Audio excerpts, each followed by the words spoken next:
ನಮಸ್ಕಾರ. ಈ ಟಿ ವಿಯ ವೀಕ್ಷಕರಿಗೆ ಯೋಗ ಕ್ಷೇಮ ಕಾರ್ಯಕ್ರಮಕ್ಕೆ ಆತ್ಮೀಯ ಸ್ವಾಗತ. 3ನೇ ಹಂತದ 38ನೇ ತರಗತಿ. ಮತ್ತಷ್ಟು ಚಲನಾತ್ಮಕವಾದಂತಹ ಆಸನಗಳನ್ನು ಅಭ್ಯಾಸ ಮಾಡೋಣ. ನಾವು ನಿಂತು ಮಾಡುವ ಅನೇಕ ಆಸನಗಳನ್ನು ಈಗಾಗಲೇ ಅಭ್ಯಾಸ ಮಾಡಿದ್ದೀವಿ. ತ್ರಿಕೋಣಾಸನ, ಪಾರ್ಶ್ವಕೋಣಾಸನ, ವೀರಭದ್ರಾಸನ 1, 2, 3 ಇತ್ಯಾದಿಗಳು. ಈ ಎಲ್ಲ ಆಸನಗಳನ್ನು ಮತ್ತಷ್ಟು ಚಲನೆಗಳೊಂದಿಗೆ ಹೊಂದಿಸಿ ಅಭ್ಯಾಸ ಮಾಡುವ ಮುಖಾಂತರ ಇನ್ನೂ ಹೆಚ್ಚಿನ ಉಪಯುಕ್ತತೆಯನ್ನು, ಚಲನಶೀಲತೆಯನ್ನು ಪಡ್ಕೋಬೋದು. ಅಂತಹ ಕ್ರಮಗಳನ್ನು ಇವತ್ತು ಅಭ್ಯಾಸ ಮಾಡೋಣ. ಮೊದಲಿಗೆ ಎಲ್ಲ 4ರ ಸ್ಥಿತಿಯಲ್ಲಿ ಕೂತ್ಕೊಳ್ಳಿ. Sit in the all fours position. As you inhale, the abdominal cavity should expand. As you exhale, it should contract. ಉಸಿರನ್ನು ತೆಗೆದುಕೊಳ್ಳುತ್ತಾ ಉದರದ ಭಾಗ ಹಿಗ್ಗಬೇಕು. ಉಸಿರನ್ನು ಬಿಡುತ್ತಾ ಅದು ಸಂಕುಚಿಸಬೇಕು. ಈ ಉಸಿರು ತಗೊಳ್ಳಿ. ಉಸಿರು ಬಿಡ್ತಾ ಭುಜಂಗಾಸನ. ಭುಜದ ಕೀಲುಗಳ ಹಿಂದಕ್ಕೆ, ಎದೆಯ ಮಧ್ಯಭಾಗ ಮೇಲಕ್ಕೆ, ಕತ್ತು ಮೇಲಕ್ಕೆ.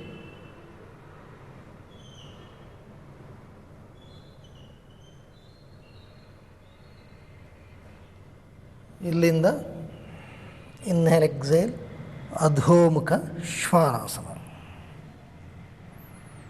ಕಾಲು ನೇರ, ಗಲ್ಲ ಎದೆಗೆ, ತಲೆ ನೆಲದ ಕಡೆಗೆ ಬರಬೇಕು. ಸೊಂಟವನ್ನು ಚಾಚಬೇಕು. ಭುಜಾಸ್ತಿ ವಲಯವನ್ನು ಮೇಲೆ ಕೆತ್ತಬೇಕು. ಹಸ್ತವನ್ನು ಒತ್ತಬೇಕು. ಕೈಗಳು ನೇರ. ಹಸ್ತವನ್ನು ಒತ್ತೇ ಇರಬೇಕು. ಉಸಿರು ತಗೊಳ್ಳಿ. ಉಸಿರನ್ನು ಬಿಡುತ್ತಾ ಬಲಗಾಲು ಮುಂದಕ್ಕೆ, ಏಕಪಾದ ಪ್ರಸರಣಾಸನ.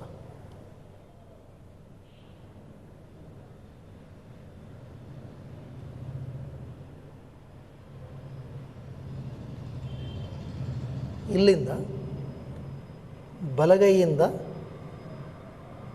ಬಲ ಪಾದದ ಕೀಲನ್ನು ಹಿಡ್ಕೊಳ್ಳಿ.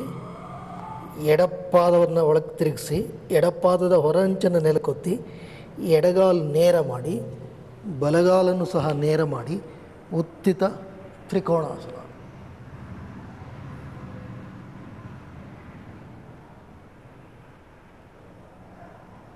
ಎರಡು ಕಾಲು ನೇರ, ಎರಡು ಕೈ ನೇರ. ಕತ್ತನ್ನು ತಿರುಗಿಸಿ, ಎಡಹಸ್ತವನ್ನು ದೃಷ್ಟಿಸಿ. ಈಗ ಎಡಗಾಲನ್ನು ಮಡಚಿ, ಮತ್ತೆ ಏಕಪಾದ ಪ್ರಸರಣಾಸನ.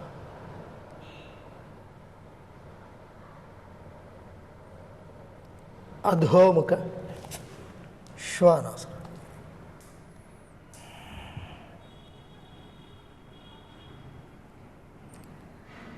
ಉಸಿರು ಬಿಡ್ತಾ ಎಡಗಾಲು ಮುಂದಕ್ಕೆ, ಏಕಪಾದ ಪ್ರಸರಣಾಸನ. ಸಂಪೂರ್ಣ ಹೇಗೆ ಕೂತ್ಕೋಬೇಕು. ಈ ಎಡಹಸ್ತದಿಂದ ಎಡಪಾದದ ಕೀಲನ್ನು ಹಿಡ್ಕೋಬೇಕು. ಬಲಪಾದದ ಹೊರಂಚನ್ನು ನೆಲಕೊತ್ತಿ, ಎರಡೂ ಕಾಲುಗಳನ್ನು ನೇರ ಮಾಡಿ, ಬಲಗೈ ಎಡಗೈ ಒಂದೇ ರೇಖೆಯಲ್ಲಿರಬೇಕು. ಕತ್ತನ್ನು ತಿರುಗಿಸಿ, ಬಲಹಸ್ತವನ್ನು ದೃಷ್ಟಿಸಿ.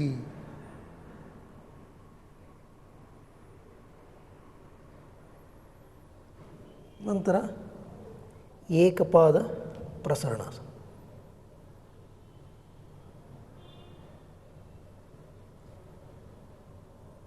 ಮತ್ತೆ ಅಧೋಮುಖ ಶ್ವಾನಾಸನ.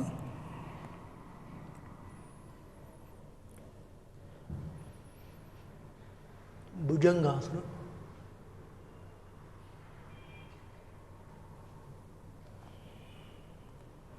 ಅಧೋಮುಖ ಶ್ವಾನಾಸನ.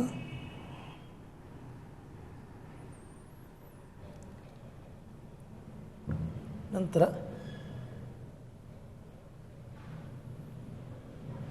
ಆಲ್ ಫೋರ್ಸ್, ಎಲ್ಲ 4ರ ಸ್ಥಿತಿ. ಇದು ಒಂದು ಚಲನಾ ಸರಪಣಿ. ಇಲ್ಲಿ ತಾವು ಗಮನಿಸಿದಾಗೇ ಬೆನ್ನುಗಂಬ, ಅದಕ್ಕೆ ಒಳ್ಳೆಯ ಹಿಂಬಾಗುವಿಕೆ ಗಮನಿಸಿದ್ರ. ಮತ್ತೊಮ್ಮೆ ನೋಡೋಣ. ವಿಶೇಷವಾಗಿ ಬೆನ್ನುಗಂಬವನ್ನೇ ಒಂದು ಗಮನಿಸಿ. ಮಿಕ್ಕೆಲ್ಲ ಅವಯವಗಳಿಗೂ ಸಹ ಇಲ್ಲಿ ಉಪಯುಕ್ತವಾದಂಥ ಚಲನೆ ಇದೆ. ಇಲ್ಲಿಂದ ಶುರು ಮಾಡ್ತೀವಿ. Inhale exhale, bend back. ಬೆನ್ನುಗಂಬಕ್ಕೆ ಉಪಯುಕ್ತವಾದಂಥ ಹಿಂಬಾಗುವಿಕೆ ಲಭ್ಯ ಆಗುತ್ತೆ ನೋಡಿ. ಕತ್ತು ಸಹ including the cervical spine, it's a good backward bend. Then ಅಧೋಮುಖ ಶ್ವಾನಾಸನ. ಇಲ್ಲಿ ಎಲ್ಲದಕ್ಕೂ ಒಳ್ಳೆಯ ಮುಂಬಾಗುವಿಕೆ, ಅದಕ್ಕೆ ಗಲ್ಲ ಎದೆಗೆ ತಗೋಬೇಕು, ಸೊಂಟವನ್ನು ಕೆಳಮುಖವಾಗಿ ಚಾಚಬೇಕು.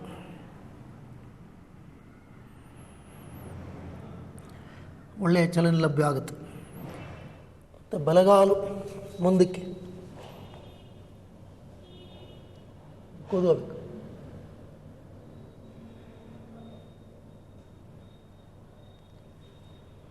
ಆಮೇಲೆ ಬಲಪಾದವನ್ನು ಹಿಡ್ಕೊಂಡು ಈಗ ಸೊಂಟಕ್ಕೆ ಪಾರ್ಶ್ವ ಬಾಗುವಿಕೆ ಲಭ್ಯ ಆಗುತ್ತೆ. ಈಗ ಸೈಡ್ವರ್ಡ್ ಬೆಂಡ್. ಸೊ ಹಾಗಾಗಿ this takes the trunk through all major movements. ಹಾಗೆಯೇ ಕಾಲುಗಳು, ಕೈಗಳು ಇವೆಲ್ಲವೂ ಸಚೇತನಗೊಳ್ಳುತ್ತೆ. ಮತ್ತು ತ್ರಿಕೋಣಾಸನದಲ್ಲಿ ಕತ್ತಿಗೆ ಒಳ್ಳೆಯ ತಿರುಗುವಿಕೆ ಸಹ ಲಭ್ಯ ಆಗುತ್ತೆ. ಎಡಗಾಲು ಮುಂದಕ್ಕೆ,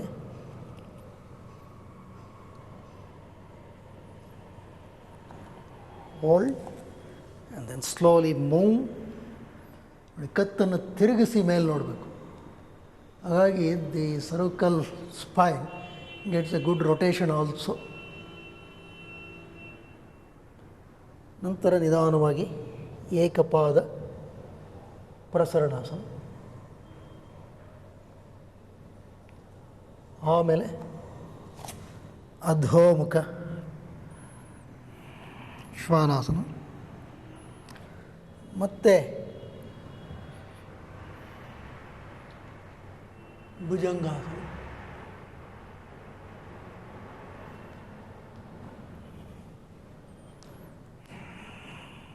ಅಧೋಮುಖ ಶ್ವಾನಾಸನ. ಆಮೇಲೆ ಚತುಷ್ಪಾದಾಸನ. ಈ ಒಂದು